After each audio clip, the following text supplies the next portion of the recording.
Lab 7, How long will I be blue? This lab provides an easy visual method for determining the rate of fermentation changes as a function of sugar concentration. The rate of fermentation is estimated using the time needed for yeast to produce enough carbon dioxide to acidify the medium. This change in acidity causes the pH indicator, bromothymol blue, to change from blue to green. Background. All cells require energy to maintain their complex structures and to grow and reproduce. Cells obtain the energy they need by breaking complex foods, organic molecules, into simpler molecules. Some cells completely degrade food molecules, like sugars, into carbon dioxide and water by a process called aerobic respiration. Some cells can only partially degrade sugars by using a process called fermentation. Yeast are unicellular fungi that can perform aerobic respiration when oxygen is plentiful, but they can also obtain energy by the anaerobic process of fermentation when it is not. When yeast cells carry out fermentation, they convert sugar molecules into ethyl alcohol and carbon dioxide. Ethanol is another name for ethyl alcohol. The conditions used in this experiment provide only a small surface area exposed to air where oxygen is available to these cells. Because the volume of liquid below the surface quickly becomes anaerobic, fermentation is the predominant process that yeast will be using to obtain energy. As the yeast carry out fermentation, the carbon dioxide they release reacts with the surrounding water to produce carbonic acid. Gradually, the environment becomes more acidic. The change in acidity can be monitored by using an indicator dye like bromothymol blue, which changes color from blue to green to yellow as more and more acid is produced. By measuring the time required for the color to change from blue to green, you can observe how fast the yeasts are releasing carbon dioxide. Yeast are of great economic importance. Their ability to carry out fermentation to produce ethyl alcohol is used in the production of alcoholic beverages, such as beer and wine. In the production of bread, the carbon dioxide that yeast produce generates the gas bubbles that cause dough to rise. Most of the yeast found in the supermarket are sold in a dry, inactive form. When warm water is added to the yeast, they become active and will begin to grow and carry out fermentation if they are given sugar as a food source. It takes about an hour for the yeast to become activated, so your teacher has prepared a suspension of yeast in water for you to use in this laboratory. You will feed these yeast different concentrations of sucrose to see how this affects the rate of fermentation. Given this information about yeast and fermentation, think about how the amount of sugar might affect the rate of fermentation and the rate of carbon dioxide formation. Does more sugar cause more carbon dioxide to form? Propose an if-then hypothesis to answer this question. Hypothesis. If the concentration of available sucrose is increased, then indication of yeast fermentation will occur faster. The higher the concentration of sucrose, the faster the fermentation and color change. First, we practiced our newly acquired finger vortex method for mixing solutions within a test tube. We started with a flask containing warm distilled water, bromothymol blue, a pH indicator, and a small amount of sodium hydroxide, a base, to assure that the solution was not at all acidic. We added some dry yeast to the flask and mixed it well. We transferred 5 milliliters of this solution to each of 6 test tubes.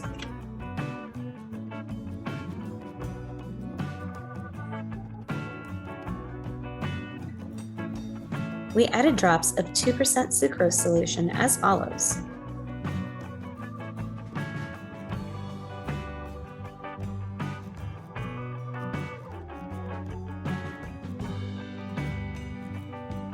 We added these drops simultaneously and immediately started a timer. When he tells you to start, you're going to drop it in, swirl it, put it in the rack. Now. Swirl it, put it in the rack. There we go. Okay, and now we're watching. About every minute, you're going to take them out and swirl them again. So if you're not using the sucrose, put the lid back on it so we don't spill it.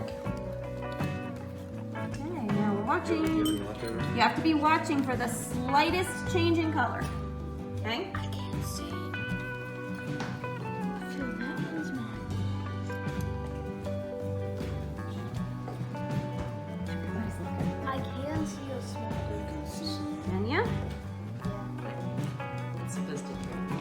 It'll start to turn green. So has a minute gone by, Lewis? Um, If it's been a minute, everybody can pick up and swirl one time. minute. Minute, pick up your tube, give it a little swirl. 1 minute exactly. Cole, I'll reach yours since you're all the way over there. No, you have to swirl it again.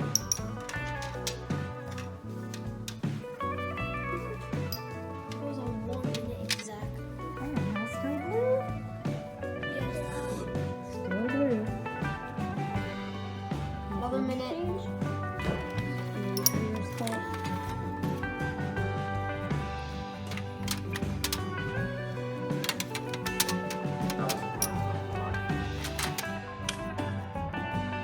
We studied our samples closely, agitating them about once every minute and looking for any sign of color change.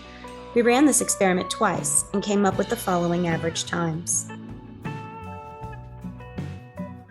The tube containing 0 drops of sucrose took an average of 10.77 minutes to begin to turn green.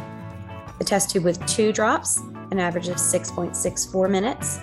The one with 4, an average of 3.70. 6 drops, 6.85 minutes. 8 drops is 3.76 minutes, and 10 drops is 2.77. So our overall trend moved upward, but we had some anomalies there in the middle. So what happened here? Test tubes 4 and 6 could have been accidentally swapped, or test tube 4 may have been agitated more vigorously than test tube 6. If we had more teams, we could have gotten more data and we probably would have had a more accurate average.